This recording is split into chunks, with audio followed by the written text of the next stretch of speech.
Hello, my beautiful peoples. Today I'm going to be talking about some art tips that I've only seen once or I haven't seen at all. And I think these have really made a difference in my progress and my process and all of that. So let's hop right into it. Number 1, you can redo things. It's obviously a lot easier in digital, but you can also redo things in traditional most of the time, and it might suck a lot, but you can sketch the hand 3 more times until it's right. I guess I haven't heard it from them in a formal tips video, but one of my favorite YouTube channels, Drawfee, they'll say delete your art, and that's one of the reasons why. Redo it. If it's ugly, you could just redo it. Number 2, for digital art, you should add texture or noise to a finished piece. So what I do for mine is I add noise most of the time, and how I do that in Krita, it should work similarly in other programs, is over top of everything, I make a new layer, and I fill the layer with 50% gray. That is gray that's right in the middle of the value range. In Krita, they have a palette that has 50% gray on it, which is how I do it without having to fiddle with color selection forever. And then on that layer that's a 50% gray fill, I select a noise filter. And then I change the layer mode to overlay, and I put the opacity way down to like 20 or 30%, sometimes lower, sometimes higher, depending on the piece. You don't want the noise to be visible most of the time, or not noticeable, but you do still want it to make a difference, make it look a little textured and a little less sterilized, I guess. And then for texture, you would find the texture, and I think it's usually better if it's very low or no saturation. And then in most cases I would also use an overlay layer, like for paper texture or something.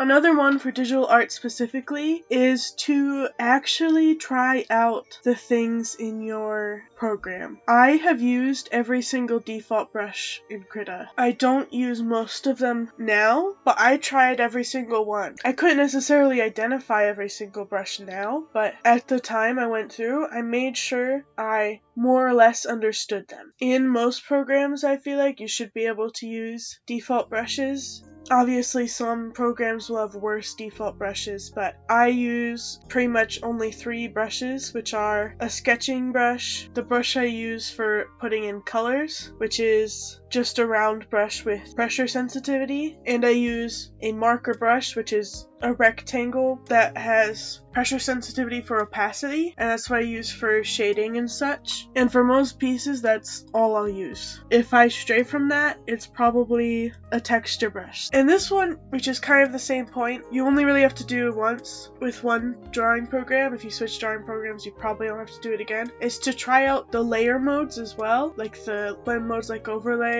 and multiply and stuff like that, because trying to understand those when I first started using Krita, while I don't fully understand them, now when I'm looking for something specific, I don't have to try out every single layer mode. I kind of know which of the few I'm looking for.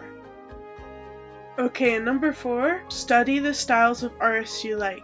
I feel like this one is obvious, but I have genuinely never seen it in a tips video. And what you want to do when you study these styles is most of the time you want to mash them together. Like for example, back to Drawfee again, and I'm realizing at this point in the voiceover that Drawfee was the last video I posted as well, so I'm talking about Drawfee a lot. But Karina from Drawfee, or Dilphosaur, has inspired me over time to slowly make my lines thinner, and other artists I follow and really enjoy the work of have inspired me to quit doing line art and just have a nice sketch that I use, and that makes me a lot happier with my art, and also I do think it looks nice.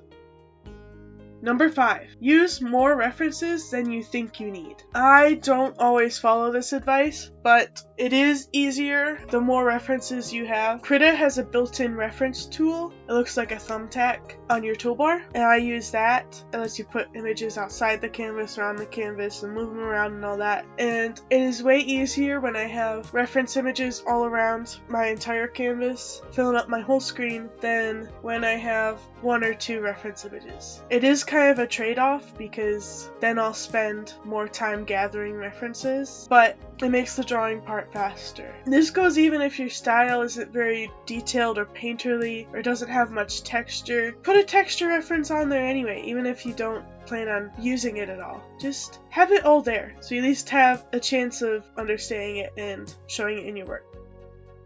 Number 6 is using the Pomodoro Method, and I hope I said that right. I have actually seen this a lot in productivity circles, but I've only seen one art video about it, which was by Mark Brunette, so I'm going to count it for this rare art tips video because I don't see people saying it as an art tip. But in case you aren't familiar with it, a very quick breakdown is that you have a timer for 25 minutes and you work for 25 minutes. And then at the end of that, you have a timer for 5 minutes and you have a 5-minute break. And ideally, you leave your desk for that 5 minutes. And then you come back, do 25 minutes again, 5 minutes again, 25 minutes again, 5 minutes again, 25 minutes again, and then on that fourth cycle of 25 minutes, you take a 30-minute break, I believe it is. And this is really good to just keep you on top of stuff, I feel like. This also obviously works better if you're planning on drawing for a longer block of time. Like if you only have 15 minutes to draw, then this doesn't matter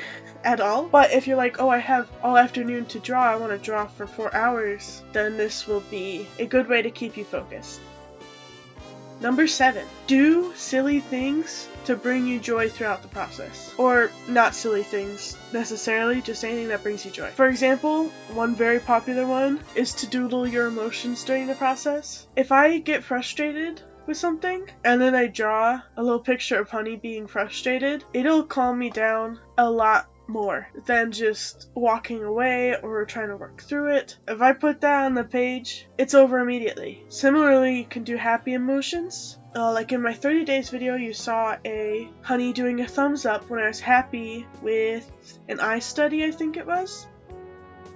Number 8 is watching more art content. If you're anything like me, and the fact that you're watching this YouTube video implies that you might be, you watch a lot of YouTube content. And that's okay. I try my best to have it on the side and do things otherwise. Maybe I'm a little bit of an addict. But if you're in that boat, something you can do to draw more is that you can make an effort when you watch that YouTube video to have it be an art YouTube video. For a long time, I kind of thought that what I clicked on followed my interest at the time. But I kind of discovered that if I made myself click on that YouTube video about drawing cool fairies, I wanted to draw fantasy stuff. Maybe even that same prompt sometimes, but it just inspires me to maybe get better, or maybe it reminds me of my characters, or maybe it makes me want to try something new. And regardless, it gets me to draw more. This will also contribute to trying new things with your art, which I didn't put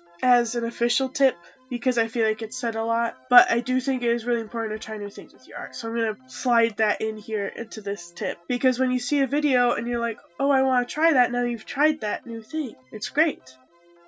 And for tip number 9, this is pretty much the only one that I came up with on my own. The other ones I saw in a video exactly once, or combined 2 tips into one tip or something like that. This one more or less came from me, and that is that you can draw the same thing fast, or you can draw a new thing slow. And I feel like that's been both helpful and a detriment while I have been working on these YouTube videos, because I can realize now that I can't learn a new thing and draw it fast, but then sometimes I'll get a little sad that I'm not learning as many things now that I'm working on YouTube so much. That's my own problem, but it's less of an actionable tip and more of something to be aware of, that you can draw a flower every day and it'll take you 30 seconds by the end. But if instead of drawing a flower you switch to drawing people, the person will take you 3 hours. And that's just how things are. And that's okay. I also think it's helpful to remember when you are doing something new that it will take longer. And that's not a fault of the thing or of you, and that's how learning works. Something else that has helped my productivity is a modified batching method. So I have a set of lists And the lists are a research list, an ideas list, a sketching list, a lining list, a coloring list, a shading list, and a finishing list. And each of these lists has inside of it the drawing concepts that belong to it. So for research, that's pretty much things that I've had an idea for, and that's about it. Ideas is more complicated. It basically means I'm ready to start drawing, and before I move on to the sketching list, I have done the first sketch actually. My silhouette sketch. And this helps me in 2 ways. Number 1, I don't forget work in progresses anymore. They're all on that list. They might take a while, but they will stay in that list. Number 2, sometimes when I used to draw, I would get intimidated by the fact that I had to finish a certain drawing. I would want to draw, but I'd want to draw something that wasn't the most recent thing I was working on. I'd be like, oh, I have to finish that other thing first. But because I didn't want to finish that other thing, I just wouldn't draw anything. But now, having these lists with each step in the process, it kind of gives me permission to not necessarily need to finish something if I'm really passionate about something else. And it means that I draw more overall, because if I want to draw, I'll draw. There is no more being intimidated by an unfinished piece. And if batching works for you the way it's supposed to, then you can also use this as a batching method,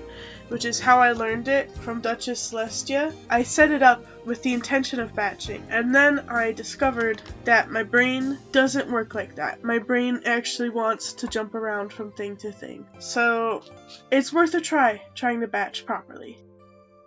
So that's all of the tips I have for you today. Thank you so much for watching, and I hope you have a beautiful day. Keep on arting, my beautiful peoples.